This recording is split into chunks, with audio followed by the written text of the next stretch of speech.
हमारी विश्व हिंदू परिषद जम्मू कश्मीर लद्दाख इकाई की द्विवार्षिक प्रांत बैठक और उसमें विश्व हिंदू परिषद के केंद्रीय संयुक्त महामंत्री डॉक्टर सुरेंद्र जैन जी हम सब की बैठक लेने के लिए यहाँ पर आए हैं और मेरे बिल्कुल साथ में बैठे हैं बाईं तरफ, और उनके आगे आदरणीय श्री लीलाकरण शर्मा जी जो हमारे जम्मू कश्मीर लद्दाख के प्रांत अध्यक्ष हैं, वो हमारे साथ हैं।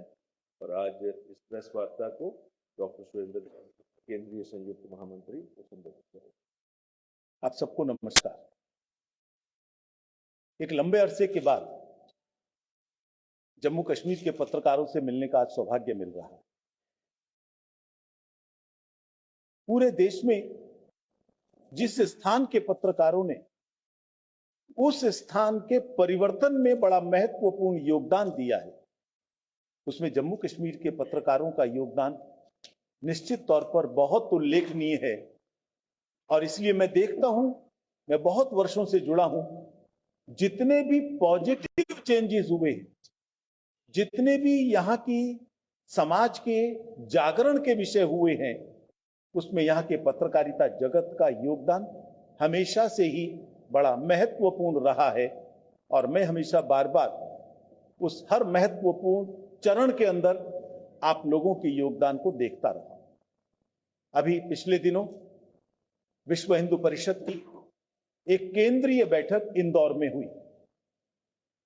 30-31 दिसंबर और 1 जनवरी उसको ये 3 दिन की बैठक हुई थी। उस बैठक के अंदर एक महत्वपूर्ण प्रस्ताव पास किया गया और वो है मजहबी कट्टरता के दुष्परिणाम। वह प्रस्ताव जम्मू कश्मीर की दृष्टि से बहुत महत्व का प्रस्ताव है। जम्मू कश्मीर की जितनी भी समस्याएं हैं, वो सब समस्याएं इसी मजहबी कट्टरता की देन है। चाहे यहां का आतंकवाद हो, चाहे यहां से हिंदुओं का पलायन हो, और चाहे आतंक के वर्तमान दौर को दोबारा से स्थापित करने का षड्यंत्र हो। और यहां का हिंदू समाज, जम्मू का विशेष तौर पर, उन्होंने इस मजहबी कट्टरता का बहुत सीना तान के बहादुरी के साथ मुकाबला किया और केवल मुकाबला नहीं किया, सफलता प्राप्त की। पिछले दिनों आतंकवाद की घटनाओं में बहुत तेजी से कमी आई, लेकिन एक उसका नया स्वरूप फिर दिखाई दे रहा है। पहले आतंकवाद का जो केंद्र था मजहबी कट्टरता के कारण ही तो था, चाहे वो कश्मीर घाटी था, क्योंकि घाटी को हिंदू शून्य बनाना यह उनका लक्ष्य था। अब घाटी में सरकारें भी सतर्क हैं, उन्हें मालूम है उनकी सहयोगी सरकारें अब नहीं हैं। पहले की जितनी भी सरकारें थी, मैं पूरे अंडरलाइन करके इस वाक्य को बोल रहा हूं, पहले की जितनी भी सरकारें थी, अधिकांश सरकारें आतंकवादियों का साथ दिया करती। और इसलिए घाटी में अब सहयोग नहीं है, सरकारों का विरोध है, सेना मजबूती से खड़ी है। इसलिए अब उन्होंने जम्मू में आतंकवादी घटनाओं को शिफ्ट करना शुरू कर दिया है। पिछले दिनों हमने टारगेट किलिंग्स का एक नया दौर देखा, चाहे वो राजौरी में हो, चाहे वो कहीं और हो, उधमपुर में हो, जम्मू के अंदर ब्लास्ट हुए हो। ध्यान में आता है अब जम्मू के हिंदू को वो टारगेट बनाकर यहां आतंक फैलाना चाहते हैं। और अभी तो एक नया प्रकार सामने आ गया परफ्यूम बॉम्ब का। शायद विश्व के अंदर ये ऐसा प्रयोग पहला होगा कि एक परफ्यूम के रूप में वो शीशियों को जगह जगह डाल दें और कोई भी उसको उठाकर दबाएगा, ब्लास्ट हो जाएगा। और वो ब्लास्ट कैसा हो सकता है, इंटेंसिटी क्या होगी, इसका अनुमान उसमें मिलने वाले तत्वों से लगाया जा सकता है। तो ये मुझे लगता है सरकार को भी विशेष तौर पर ध्यान देने वाला विषय है।